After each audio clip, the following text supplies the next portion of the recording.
Welcome to Albany County Direct. I'm your host, County Executive Daniel P. McCoy, and on today's episode, we're joined here by three members of the Albany County Pine Hills Land Authority to discuss the reimaging of the College of Saint Rose, which is so important, and I want to thank the three of them for their dedication. This is time-consuming, so I just want to let listeners know they're not getting paid. They're here on their own time, and they're really giving back to your community to take an important project like this to get it to the residents, but to really reimagine where we could go and what it could look like. And before I kick it off to them, I just want to see, people might not be aware, but the campus is home to more than 70 buildings and nearly 950,000 square feet of social space, houses, offices, and more. So this transformational former College St. Rose is a once-in-a-generational opportunity for us to get it right. And the issue I've seen, unfortunately, not just in the state of New York, around this whole country, colleges closing for whatever reason. And what do? It was built for college, and that's what's hardest thing to try to explain to residents. I'm like, yeah, I get you. There is some housing, but these were classrooms. They weren't built as offices. It was classrooms, the infrastructure, which I found interesting being a city resident my whole life.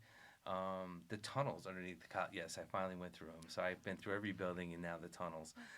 It's pretty cool how they interconnect. It's creepy. I'm not going to lie to you.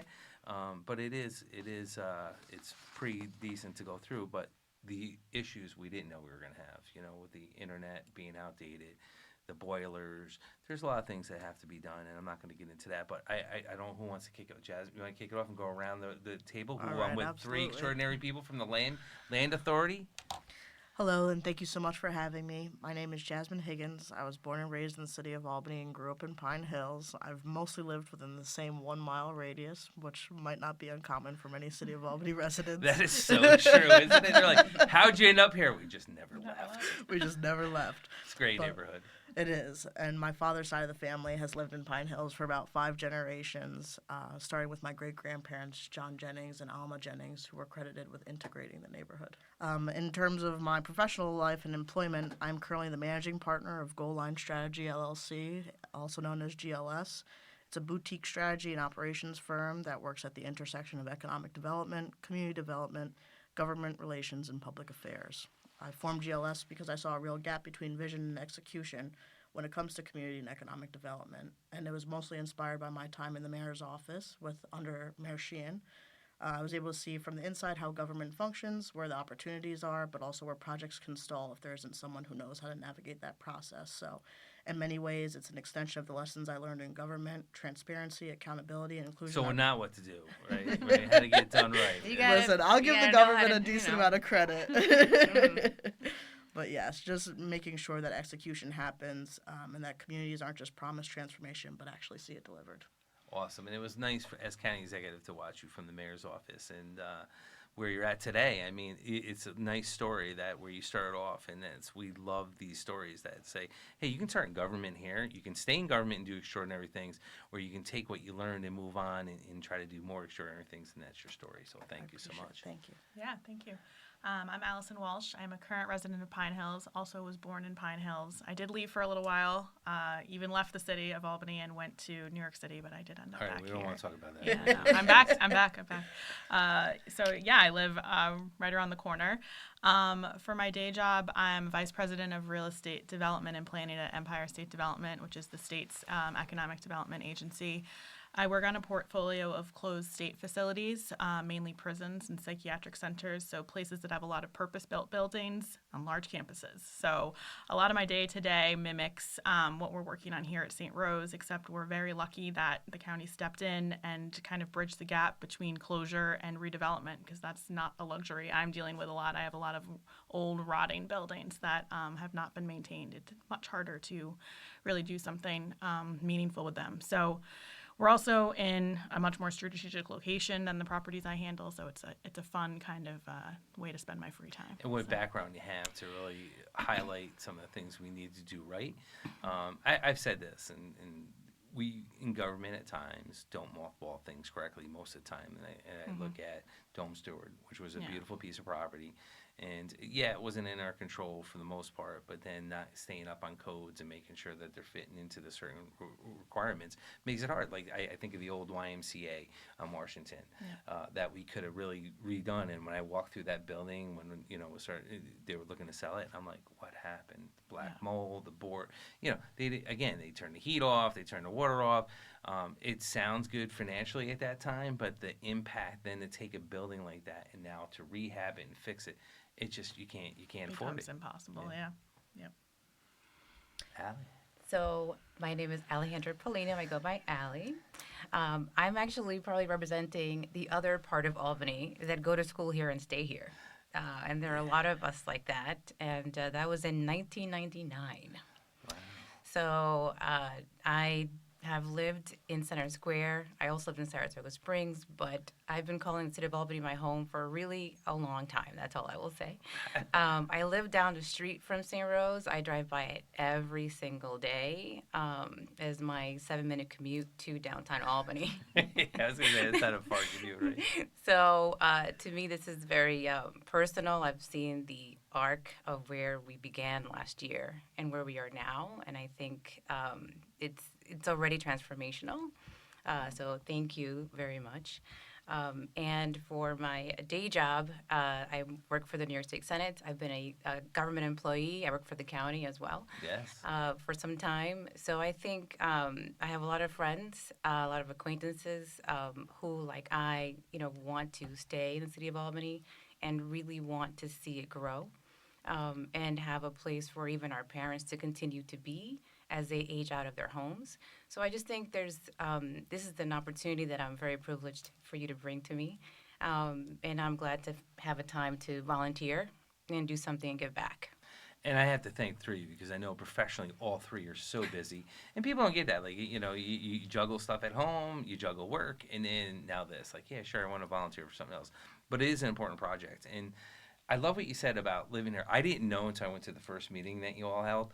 And I'm like, all right, when someone started saying, I went to school here and never left. I never thought of that. I'll be honest with you. I know people go to UAlbany and different colleges, but to see that they stayed next to the college, it's not like they didn't move, and I think that's great. But just to live by the law school. Yeah. I mean, but to have the love for that neighborhood, say, hey, I love it here, I'm not leaving. And I think the three of you bring up good points. You're all from the neighborhood. You're all from the fabric of this community. And so is Danielle. And if you look at a 7-board member, 4 of which, and I got to say, Nick Moss is not far from Pine Hills. We really, and I thank the leadership, Joanne Cunningham, the chair of the legislature, Dennis Feeney, majority leader, to really say, hey, look, we have to address this issue.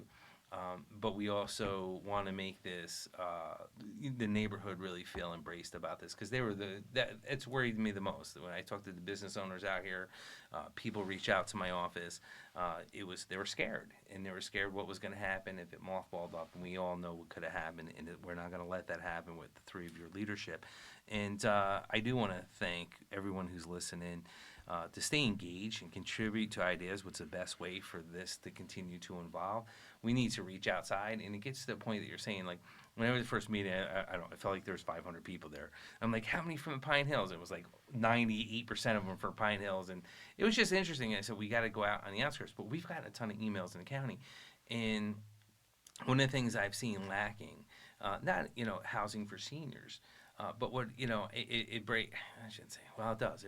It breaks my heart when I go to Gilliland or I go to Colony to these senior places and I cut these ribbons and it's great services and they got pools and they got this and they got that, and I look at our senior complexes here and they don't have all them services. That's right. And they're lucky to have a daycare. They don't have I shouldn't say a room they can go to and congregate and talk and different activities going on. They're just stuck there. And it's always bothered me these last 14 years in office that, and being a kid that was a poor kid growing up, I'm like, no, we should have this. But when it comes to brain health, to how we're learning more about the aging process, community is key. Mm-hmm. Yeah. And like I've heard you say before, if we don't put in the work in on the front end, we're going to pay for on the back end, right? Because we're all going to get there, right? Yep. And there are a lot of communities that have senior centers across the state, but not necessarily here. We don't. In 2011, we closed our senior center down, and the mayor that made the conscious decision never reopened it. Now, every part of this county, even Bird Knox, West Verlone, I'm not in Queen, all have senior centers. Get out. I swear. And I'm like, I've met every one of them. Cohoes, Green Island, instead of sharing one, they all have their own. And I'm like, and they have transportation for their seniors. They do all this stuff, and I'm like, we got to bring this back. And it's never been a priority of any of the last administration, or I shouldn't say, because there's a lot of things in front of you. So even the groups that are here in Albany never advocated, we need a senior center. We need to do this. And we're going to fix that. And I'm so excited about that. But I don't want to think, it takes partnerships. I said this earlier in a podcast.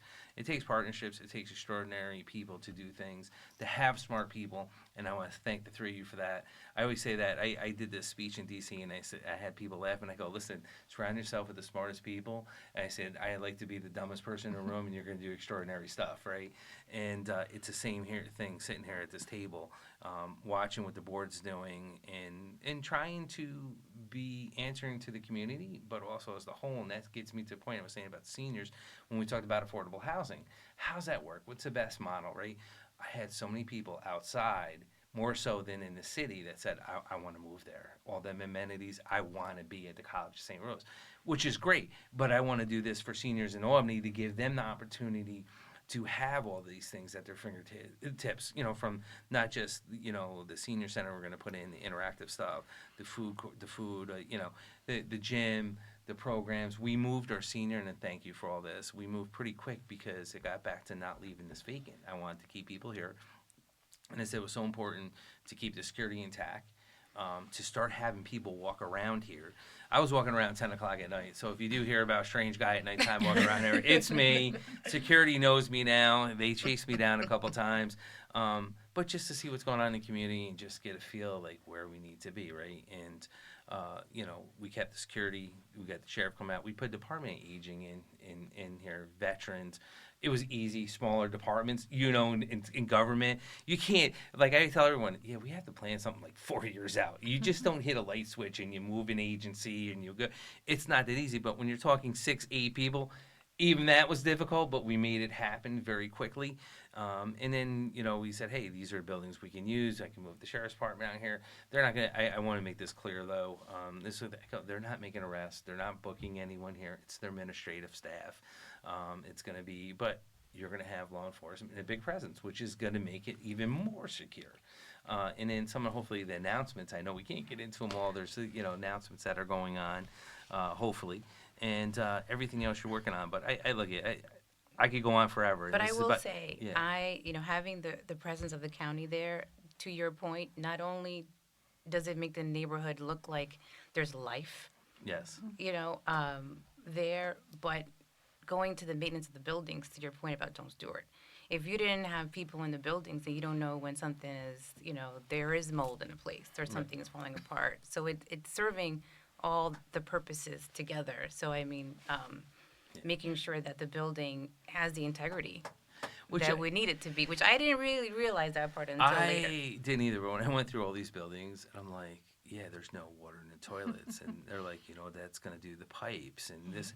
But if you weren't in there, you wouldn't know. Right, but I had no idea. So I learned, I'm like, now I'm like freaking out. It took us forever. Like, they're like, why do you care that the heat's on? I go, because I'm paying the bill. Yeah. It's July and the building's 85 degrees and no one can turn the furnace off, right?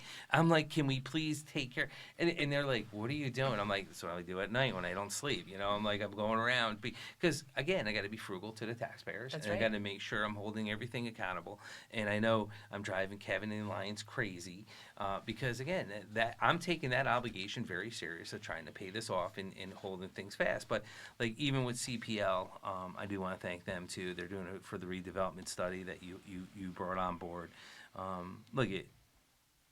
What do you three see next? I mean, what do you, and I do want to think about the county, and I want to make this clear. I said this, if we can eventually find better uses for the building, we'll figure it out. And I didn't say this publicly, the buildings that we've come to you to purchase, so this is a first, and I'll see if the Times Union listens. we slow rolled Sheriff Apple because we had an interested party come in that wanted that building event, and they decided not to. So I'm like, all right, we got to slow roll the sheriff. I go, and then I got to go back to the land authority and say there might be some. And again, that's what we said from the beginning. I just need bodies here to get these buildings in use and get maintenance people up here and start fixing things more, what we've been doing, and make sure that we're maintaining the property and being good stewards. Yeah. I think also just on a, aesthetic level, the fact that the county come in, did landscaping, keeps I'm sure will be keeping everything plowed and things like that. If you step back and think about what might have happened to this campus if it wasn't the county that took over, it'd be overgrown, their sidewalks would be a mess. Like that aspect is huge. I mean, for the neighborhood, for the community. I think of that, and that was one of the things I was a fanatic. I go, look, I want it better than the College of St. Rose, or at least the same. So when neighbors go by that see this, or people drive down to the state. This is a major way into downtown Albany. Don't notice a difference, because the last thing I know, because we all like to complain, right, one way or another, and then people are like, oh, it looks like garbage there. There's no, the grass is overgrown. We brought in a person to do the flowers, the sanctuary, which is eventually, hopefully, we're going to talk to you and figure something out there. But the little waterfall they have inside the sanctuary building, and it was so overgrown, and we got that back. And it's little things like that make a difference. So when people walk through that, they see like, hey, this is being maintained, and I feel safe. Yeah. But there was a real concern last year. Mm-hmm. I mean, my neighbors were professors that were laid off at St. Rose. It was a conversation about the break-ins or potential break-ins in that place. It's an attractive nuisance, an empty building, right? Yeah. Right in that area. So I just, when you had asked about this, I just thought back about where we started. Do you know what I mean? And that stress of trying. I mean, this wasn't a foregone conclusion. Do you know what I mean? No, there was a lot, a work that went in and anxiety at the front end of this. I think you said that so correctly. I just want us to be grateful, honestly, for this moment, to be where we are, but I also, and the opportunities. It takes leadership, and I want to say this. When we came up the idea with the authority, and I pitched it to Senator Breslin then, and Assemblywoman Fay at the time, and Assemblymember John McDonald, I'm like, this ain't going to happen.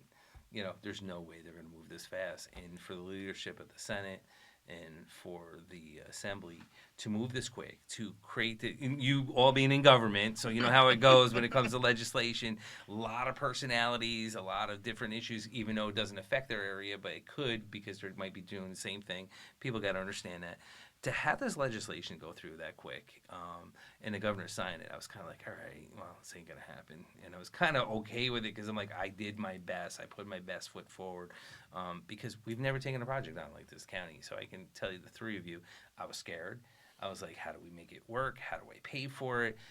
This is like outside our normal government, but I'm like, if we get this right, here's a model, just not for the state of New York, but for the whole country, that can sit there and say, okay, this is how you do it in a partnership. This is how you get it. There's going to be lessons learned. There's going to be mistakes we're going to make. And there's going to be things we're doing right. But like you said, moving quick, and I know people don't want to, I have an obligation to a bill. And I want to say to listeners, and it's not your issue, it's my issue as county executive. I got this, this federal president that is like taking so much money away from everything and different programs and pushing it down and saying, hey, you pay for it or lose it. I have an obligation to balance that out for the people that I represent. So it is scaring the hell out of me. And then on top of everything like this, I remember when we went to small claims court and went through, and I honestly felt like, and I don't, it's the best way, it's how I felt. He's like, Dan, you there? I can't hear you. And I go, no, I think I'm getting sick. And I don't mean to say it that way, but I go, I was just as nervous when I had my first baby, not knowing what I was doing, right? And I'm like, it scared the hell out of me because I'm like, oh, we got to figure this out. We got to make it work. And it keeps me up at night. Because this is stuff that, I haven't raised taxes in 11 years. This is stuff that, we're finally in a position, we're doing some good things to take a bold project. And I want to say this, the Land Authority, the other members, thank you. And to, our alliance, thank you. Because we really got to make this work. And CPL for what they're doing. And, what do you think the next critical step? If I'm stand corrected, I think you're doing 2 more outreaches. The only pushback I got back on the and it was great, was people like outside the Pine Hills neighborhood didn't really know about it that much. So I said, we have to do a better job in the county. We didn't, we should have advertised it a little bit better. They wanted some input, they wanted to say it. And to me, and hopefully none of my friends are listening to this, because this is where I see with this property. And I had to explain it to my younger staff. I go, this reminds me of the movie Notting Hill. Notting Hill. And they go, what the hell's Notting Hill? I go, Julia Roberts. And I said, I go, that's what you have there. And they're just like, yeah, please don't do it outside these walls, right? Please don't explain that outside the walls like that. To me, it's just a place I want people, not just in this neighborhood, why the three of you live here, right? To the rest of the county, say, hey, man, there's some good things going on. I'm going to go there, visit, walk around, whether I'm shopping, whether I just want to walk the grounds. We talked about doing food events, concerts in the summer, putting a little stage out in the lawn, doing different, interaction stuff going on. And, I want some lounge. I'll go, hey, let's go to Albany, and let's go walk around and enjoy the restaurants, enjoy the great atmosphere there, and then go home. And that's what we see, like with the gym. We're already Uptech. Of 3-on-3 basketball, different stuff going on, more tournaments, so it brings more people to this area, that showcases the restaurants and showcases the great. And what do you think? I think it's a great example of placemaking. Yeah. Building a desirable area with amenities that people can age, can raise their families, want to buy homes, want to conduct business, just across the variety of stakeholders that are interested. To your point about people from outside of the neighborhood wanting to participate. When we raise the quality of amenities and build a place where people want to live, we improve quality of life, which is really getting to the root of it, of well-being. So we're building a community that's healthier, and we're rebuilding community within community, and that requires active participation from all of us, right? Yeah. Everyone has to say their piece. I want this to happen. Whether it happens or not is a different matter, but we all have to contribute. And so that's the tremendous responsibility that felt crushing, that we all felt crushing us. It still does, trust me. I just hide it a little bit better now, but I'm still, every time I'm like, oh, God. I'm like, what that cost? What's that going to cost? And that's why I kind of brought up the things people don't like to talk about, the infrastructure, because that's where the buildings are great, they're beautiful. But that's definitely where they started saving money at the College Saint Rose. They stopped taking care of the infrastructure, and things have aged out. And I'm like, what's it going to cost us to bring fiber optic to these buildings? I'm like, isn't it there? It's a college. I'm like, it's a college. They're like, no, it's all outdated and obsolete. And I can say this now, we fixed all the cameras, so anyone listening to this, the cameras are all fixed. But they were obsoleted, they shut down. So there's things like that we really had to address that I wasn't in our proposal. So we put $3 million in our budget initially. We're going to be up to $5 million this year, which we never done this. So I'm not faulting the Alliance or my team. They tried to figure it out based on how much the College of Saint Rose was spending a month there. And we're like, okay, this is going to be this. And then, we get through it, and then you have the plumbers come in, they go, hey, by the way, all the water that's going through in there, you probably got to pipe breaks and water this. I'm like, oh. So it's like, we got to get the water on. And so you almost got to pay somebody, I hate to say it, to go through these buildings, turn the water on, flush the toilets, and make sure they're running. And to your point, CPL as a partner has had to take on, they're a complex, entity to go through and assess all the buildings. And even in the beginning, it's like, even there was this pressure and need, of course, from the community to figure out, we got to move this, but without knowing even where the electrical grid was. Yeah. And because it is a college, it's one system, which you don't really think about, to your point about like, well, you can't just say, okay, these homes can go here if they're connected to the grid that's literally by the gym, Right. So, I'm not an engineer, I'm just a lawyer. So, to bring in these people with these, sophisticated degrees to go through, that just takes that time. To figure it out. So I think we're at the point where I think I think the picture is getting more clear. Right. About to your the integrity of the buildings and even the infrastructure to be able to figure out what to do. Right. Next. Well, it's funny you say that because and you're right, and I should have clarified that about before somebody complains, because I got to be careful and God forbid every time I say something. When the heat was still on, we couldn't figure it out because it was on the grid. It was online, and in the person that obviously worked here left. There was no institutional knowledge in trying to figure that out. Now the houses were easy, and even to the point they got a little mad. I went through all the dorms and turned off, I unplugged the refrigerators and microwaves because that's money, right? And they're like, "Who's going through the buildings?" I'm like, "Well, you see my ID. I went through the buildings and did what I did. Just tell me it's me, right?" But it gets to the point where you're saying it's like I learned so much just walking around and just visualizing it and seeing what's going on. So, which is tough. But I mean, what's the good and bad? Look at I know some people aren't unhappy what we're trying to do or want to wait 5 years. Unfortunately, we don't have that time frame because of money, and these buildings can't sit. Because the last thing I want to do is then say, "Oh, by the way, we got to tear Building 10 down because we let it sit too long." Yeah. Or the repairs are so high that it makes more sense just to knock the building down. And I don't even want to hear that word, right? Because they said the neighbors will kill. I'll get crucified. And I go, I don't want that. But but we have to make sure we're trying to do the right thing, and we are trying to do the right thing, and we're not going to get it right. But what would you say, good, bad, or indifferent? Yeah, I mean, I'd say my experience working in government, we're working at warp speed right now. I mean, we are, the fact that we already have a consultant online in the buildings getting all this information for us. We're having our public meetings, so we figure out what we can do over here. We figure out what we want to do over here and kind of just overlay that. Like you said, not everybody's going to get exactly what they want, but that that part of the process is so important. And I think people want to see it move quickly. I mean, I don't think anybody in this neighborhood wants it sitting vacant any longer than it has to. I mean, my vision is it just being like woven back into the grid of the city.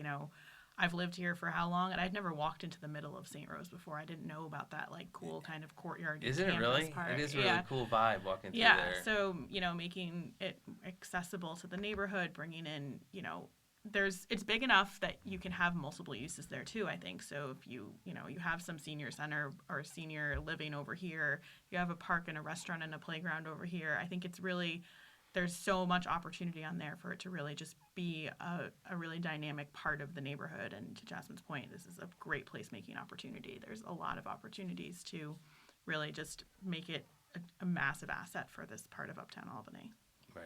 Yeah, I mean, to Allie's point, this condensed timeline is really impressive. Yeah. Having been on the internal end of reviewing consultant proposals and seeing that it's a 2-year timeline, and now being on we the do other like to study things, don't we? we like to do studies on top of studies to study it. Yes. Well, give me a study on that study and another study on that one. Right, and now being on the other end as the consultant who's helping a developer perhaps, and seeing that a building that's sat vacant for 8 years is going to take 3 to 5 years to redevelop, and knowing that that's one building when these are 70 here, and blight begets blight, and so we don't want to see another neighborhood become blighted or have that kind of trickle effect occur here when there are so many people who want to live in this neighborhood and build community here. And so CPL has been wonderful. They've already completed their community outreach plan and hosted a session that was really well attended. I would say so. It blew me away. Magic. They're like, "Where are you?" I go, "I can't get in on the line." They go, "You're the county." I go, "You think I'm butting this line?" I go, "They're all looking at me already." I go, "I'm good. I'm staying here, and I'm going to go walk in with them." I go, "There's no way." I was intimidated. I was like, "Wow, man." I go, "Whoa, wait, this is the line outside?" And they all looked at me like, "I'm not butting." They're like, "Well, you just should have walked in." I'm like, "Nope." Not now. You No, made the right I choice. I did. I stood in line because Joanne was like, "Where are you?" And I'm like, "I'm in line." She goes, "Are you kidding me?" And I'm like, "I'm in line. I'm not getting out of line. But it was nice to hear the neighbors, right? And I do mean that. And as we continue to move forward, and CPL is here. They moved their office here, which I think was so important that they're right here on the campus of St. Rose. And there's a lot of interest, right? But the thing is, there's certain things I know you're not moving on. There's certain, because see what the redevelopment's going to be, how it's going to be molded, get some tanker and tenants, and then go from there. And again, I know some things are going to take time. I get that, and I know we're going to make mistakes, and I don't want to. I hate making mistakes, but the reality is, How we learn. It is, and at the speed, like you're saying, we're going to. But people got to understand, I don't have a blank check from the county. And I had these are arguments I have with Kevin all the time. Like him and I go back. I'm like, yeah, it's not a blank bank account, okay? That's why the College of St. Rose got in trouble, okay? I have to be frugal. I have to make sure I'm crossing my T's and dotting my I's. And yes, I am worried about what you paid for mulch or what you paid for this. And the more county agencies I have and switch around, It was a math equation. OCA wants more space. The sheriff has a pretty big space down in the court system. By him moving up here, that means I got rent coming in, which offsets the money I'm spending here. And it's part of the variable of the equation that I'm trying to figure out, like, to the best of my ability. You say, okay, instead of spending $5 million this year, I got it back down. Though I would have spent $2 million somewhere else. It just shifts in the budget, and it's like it balances out at the end of the day, and that's what we're trying to do. And the quicker we get people here, it's less money we got to spend. And and I want to say this: you got some great restaurants here. I believe my people have reached out to my CPL about coming in, doing something in the gym. We had a gentleman that owns a barbecue store or restaurant. He wants to come in part-time. We've had a couple of restaurants. I mean, it's all intact that came in and said, hey, we don't think we can be full-time right here, but maybe there's certain things. And when we have basketball events, I go, what better when people come in. As a soccer mom, you need food. Yeah. You need food. You're 100% correct. You need food and maybe... Better than a little concession stand Yes. type of food, too. No, Yeah. and that's where I totally agree with you. And one of the things when I started the Parks and Recreation for the county, which upset me as a parent when my kids were little, and I'd go with the AAU and we go to this tournament, I'm like, what did you just pay to get in this store? Mm-hmm. And then, Dora's in second grade, love her, but we ain't playing, NBA league. And I go, I just paid $100 and something to walk in here, and I got hit for $25 out in the parking lot for a game. And that's the going rate. And I said, that has to change. People can't afford that. So the model we're running here is what we've done with Parks and Rec when we broke away from AAU and the rest of them, saying, hey, look, you know what? We do it at the Watervliet. We have a dome there.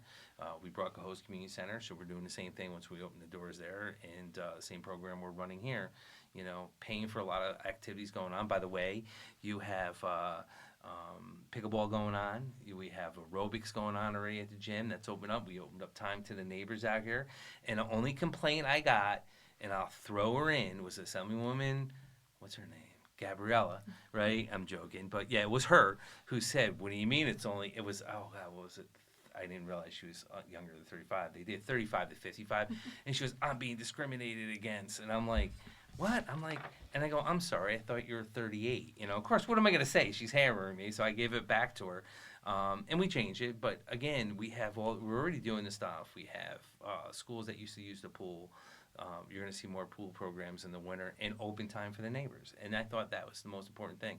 The only thing that was upsetting to me with the whole gym was the weight room. I thought at college, just weight room is going to be huge. So small. Isn't it? Yeah. I walked in there and I'm like, are you kidding me? Yeah. Are you kidding me? Because I'm thinking, hey, there's a partnership maybe with the YMCA or somebody, and then do it. And I'm like, That is a boutique weight room. Yeah, if I've for ever isn't seen it? That's up my alley, right? They're That's up. They were thinkers. Yeah.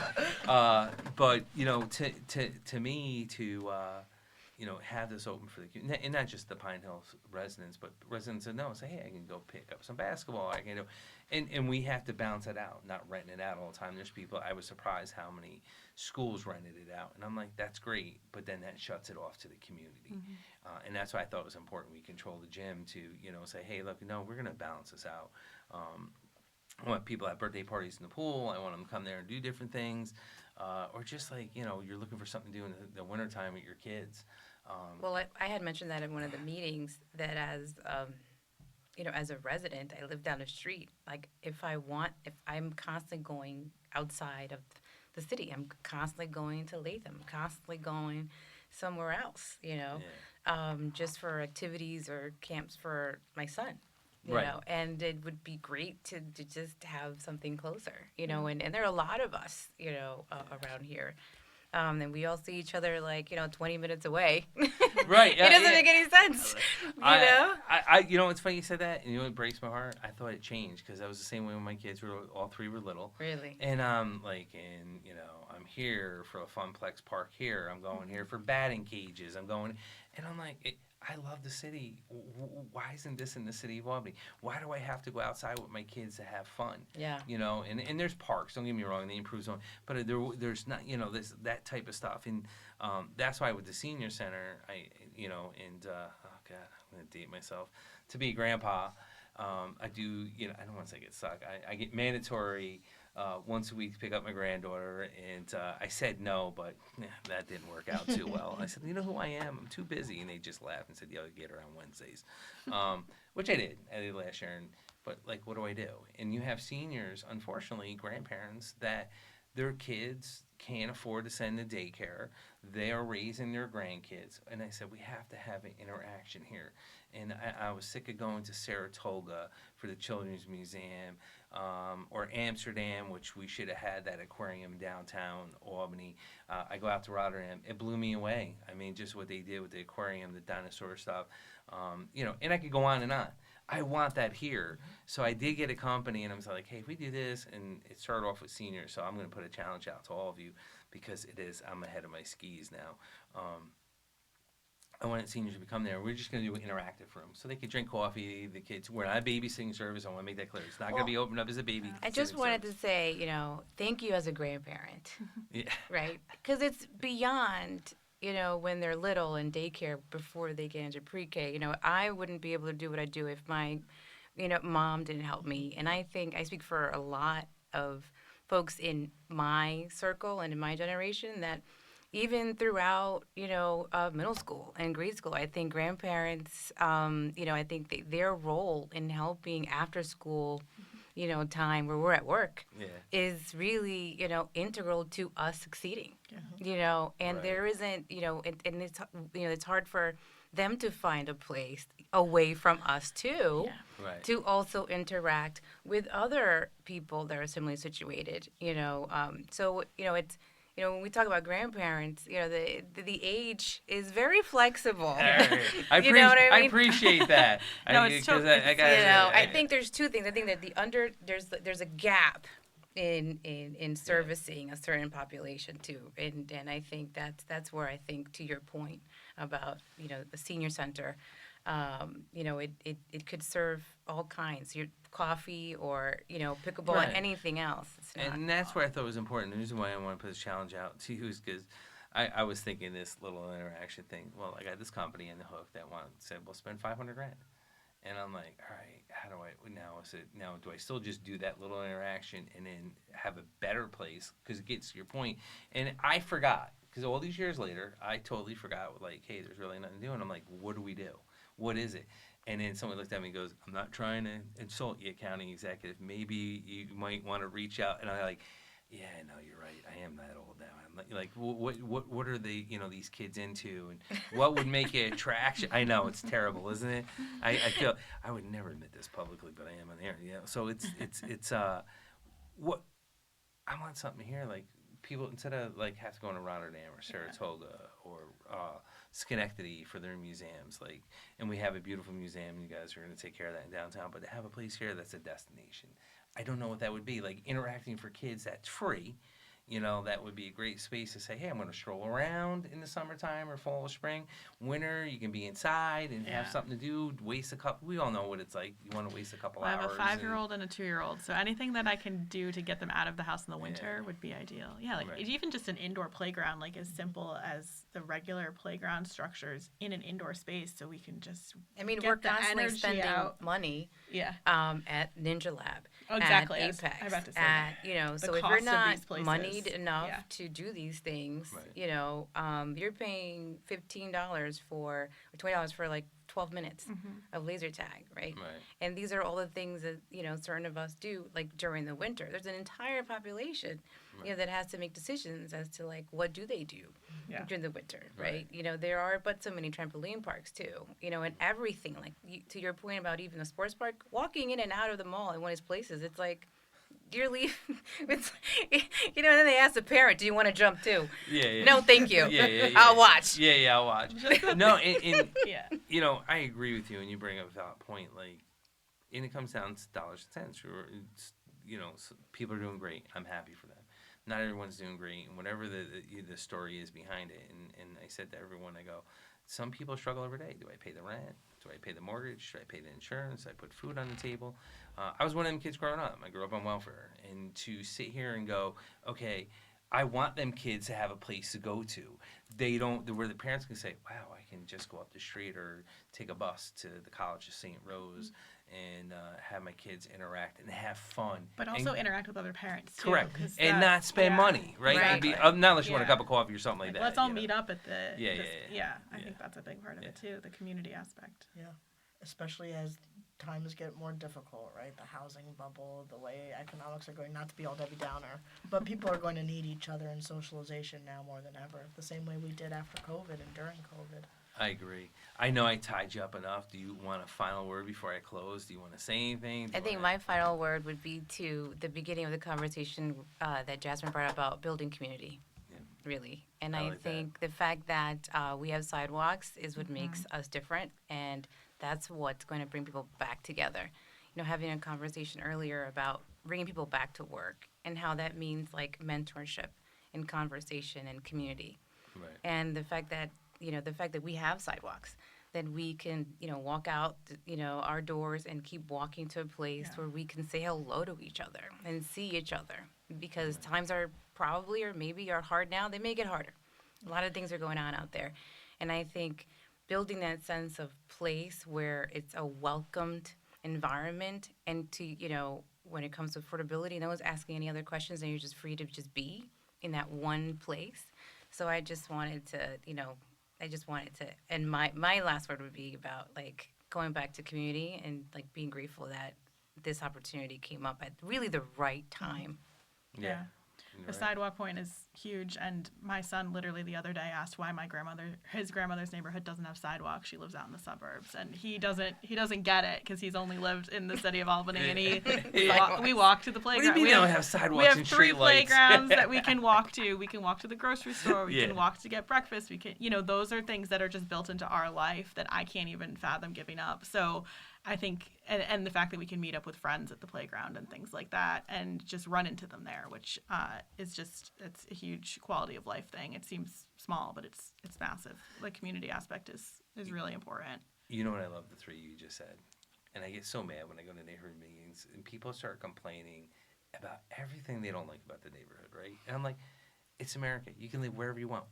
Let's concentrate why you live here. Let's put the reasons why you haven't moved, okay? And then they start In a listening. long time. Yeah. And you're like, oh yeah, that's right. And the same thing with the 3, about the community and walkable, and that's why people love the city. And honestly, that's why we had a lot of interest from seniors, which blew me away. I'll be honest with you. Outside the city, you're like, hey, I want to get rid of my house. I love I just love the concept of what you're doing. I don't care what it's gonna, what the condos are gonna look like.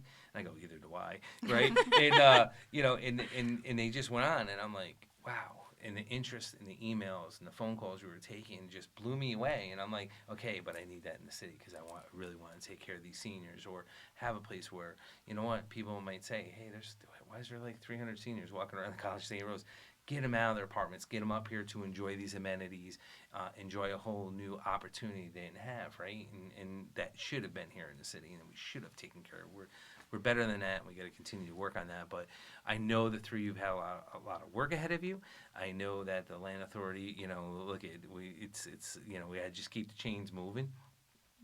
Every inch we take on the field is an inch closer to a better goal of what this is going to look like. And people got to have patience and understanding. And but we do. And I will say this, I don't mind the feedback. I did go door to door a little bit in your neighborhood because I was getting some bad information. I said, I'm done. And they're like, aren't you the county executive? Well, is it election year? I'm like, no, not election year. And I said, hey, we're talking about, and they're like, hey, I'm glad what you're doing. I'm glad you stepped up. Very appreciative. And I'm like, well, can you just let people know what you like, don't like, what you'd like to see here? And again, we do want to make sure it's, and I know you do too, that it's the right mix. It works. It's going to be like an odd thing because you're going to have a lot of different things probably going on eventually over time. In the outreach from dentist offices to lawyers' offices, they're reaching out. We're like, no, we'll figure out you last, right? And as you know, right, and just trying to figure out the bigger moving pieces. And again, I'll say people have to have patience, understanding, and we're going to get there to the best of our ability. If you step back from the campus thought too, if you think about what are 4 city blocks, what does that entail? Like, you have a diversity of things Correct. So when you stop thinking about it as like a cohesive campus and start thinking about it as just a couple blocks in the neighborhood, that's a massive opportunity that you could do so many things with. So I think Yeah, it's- and you're right, because it's about the diversity, and that's what I said. We got to have diversity here, make it right, not screw it up or say, hey, we got to do better. No, we have to get that right. Yeah. And the other thing, I have to say, we had a lot of alum and that have so much interest in a museum. I'm like, okay, we have all this stuff here they left behind. Let's archive it. Let's figure out. I go, what is that? And I go, what am I doing? I didn't go to College St. Rose. I go, I think Deborah Ton, our age commissioner, has literally over 200 people contacted her already about wanting and older. And I said, well, we need to get some younger alums in there too. And, and we want, like, if people come visit, we talked about maybe there's a house we can't figure out. It doesn't work. And I go, maybe make that the Alum St. Rose Museum. People come back to visit. They can walk around, still feel the campus, still understand it, see the changes, explain to their kids this is where they went, or just come back themselves and look at pictures and stuff or trophies, whatever on the wall, whatever it's done. And I think that aspect's so important, not to forget our 120, I think it was 125 years here, right? 125-year history of being in the community, embedded in the community, and what was the next step and how it transformed. So I want to thank all of you for joining me today and for this incredible work you're all doing, because without the three of you and all the other board members and Kevin and his team at the Alliance, this wouldn't be possible. And the CPL, I could just go on. My staff, who I'm driving absolutely crazy, which I have stuff hanging on my walls and murals, and they're like, when can we get rid of this College of St. Rose stuff? But for our listeners, so if you're interested in learning more about the Reimagination of St. Rose initiative, be sure to check out the links in the episode in the description. Also, make sure to check out other episodes on Spotify or Apple Podcasts and subscribe so you never miss out on any updates this important. So again, thank you to everyone listening, and thank you again to the three of you.